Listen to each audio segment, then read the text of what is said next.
Okay, I just took my little nail. See, I've only got one nail up there, and I measured 1 3/8 over. And I measured 1 3/8 at the bottom. See, look at that. This is the first time install for this particular door, but it's not the first time install in this condo. This condo is probably, oh, I don't know, 15 years old. And so, okay, so I've tacked that there.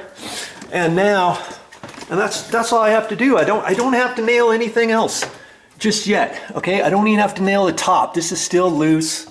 And after I get this figured out where I want, then I'll nail this off. And then I'll line that up, and I'll line up the middle, and then I'll nail it, and it'll be done. But see, what I'm gonna have to do is, as I close the door, I know it's going to hit up at the top first, right? But I've got it pushed out now. Now I've got that nice and flush up there at the top. The bottom's still sticking out because I've got to push it in. And see, I got it clicked in right there. It's still sticking out at the bottom, but it's not hitting the door stop yet. Now I can put, and I'm going to push on this door and see how that's going to go, and that's going to be fine. I've got a little bit of tension on there, and I know that when I install my new strike plate, or if I was saving this strike plate, for instance, then I can adjust this strike plate. And most strike plates have a little tab on them, and I can't really see this one. I think you can. Yeah, see that tab? You take this off, and then you bend that with your pair of pliers, and then that tab, you can move it at an angle, and then that'll help push the door over in the middle. And see, if it's not far enough, if you bend that tab too far, your door doesn't want to latch securely, or you just barely hit the handle and it pops open.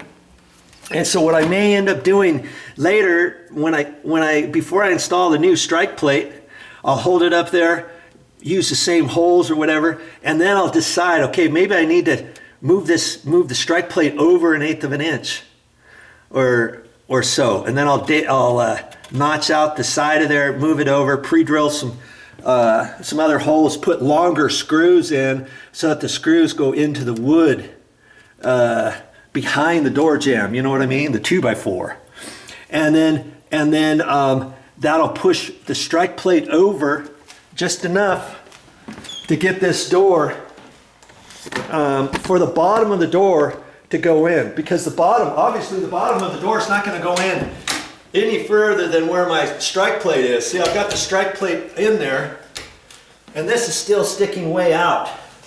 But once I adjust the strike plate,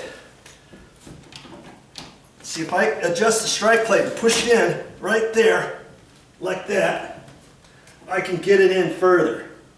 You see what I mean? And I can get it just about where it needs to go down here at the bottom. And the strike plate is what's going to hold this door closed and let it stick in a little bit further. Do you see what I mean? And so I know that's going to work now. Okay?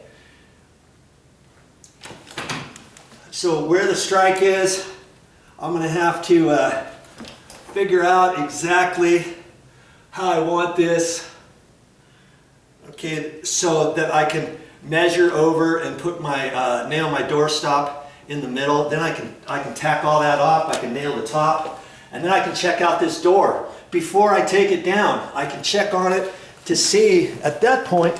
Then I'm going to check and see if it's sagging or anything.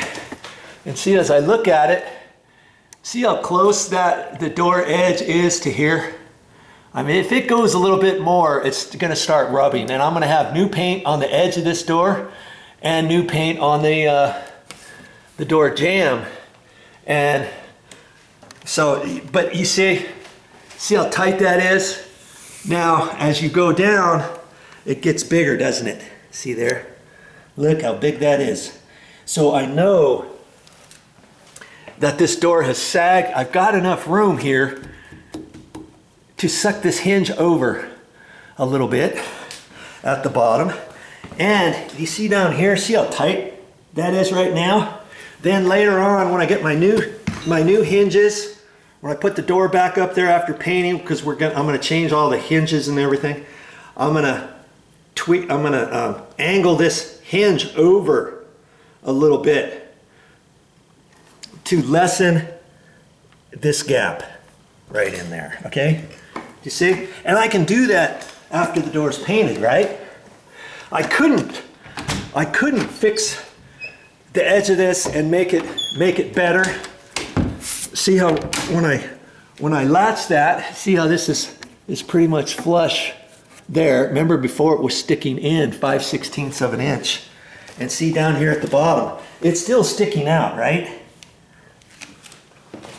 I mean, you're not gonna have as much of a gap there once I fix the hinge, but you're gonna have this right here not being flush until I fix the strike plate, move the strike plate over. See, now you watch, when I push the strike at the strike plate location, if we were to push that in closer, because see, I can push it in with my foot, you see, and it's gonna be pretty much flush with the door jamb, not the casing, right?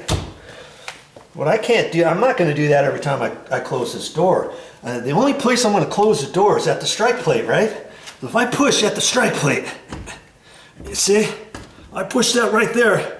You see there how far I pushed that in? And that's what I'm gonna do. And that's gonna fix this door. And this door is gonna be a little stout when we close the door. We're not gonna be opening and closing this door all the time because it's just a little storage closet. And I'll know, and my phone's going off. And I'll know that every time I push it, I'm gonna have to push in a little bit. And when I open the door, it's just gonna pop, it's gonna kind of pop open, but that's okay. And then hopefully after time, maybe the door will relax a little bit and kind of bend and flex a little bit. And if it doesn't, you know, there's enough room for this door to flex because it's a hollow core door. Okay, it would flex even more than that if that was a wider door. Now see, this door, let's see, this one's only 2 feet or so, 18 inches. See, and most doors are 2 foot 8 inches or 32 inches. That's 2 foot 8, huh? Or 2 foot 6, like bathroom doors and stuff. That gives me a little bit more of the door to flex. Do you see what I'm saying? So I'll be working on this door next, and I'll have a little bit easier time than this over here. But hey, it's gonna work. And it didn't really take me that long to do it, especially for the fact that I'm gonna be repainting. I'm gonna be repainting all the doors and frames anyways, right?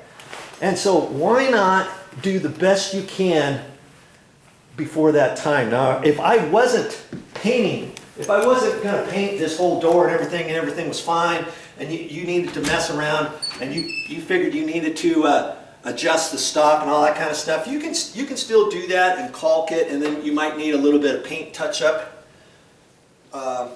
you know, just down in here and stuff, and you could do that, okay? You decide for whatever your project needs. Oh, that's funny. Anytime I have something I want to show you, I'm going to turn the video camera back on, and I was really wondering, do I need my four pitting finish nails?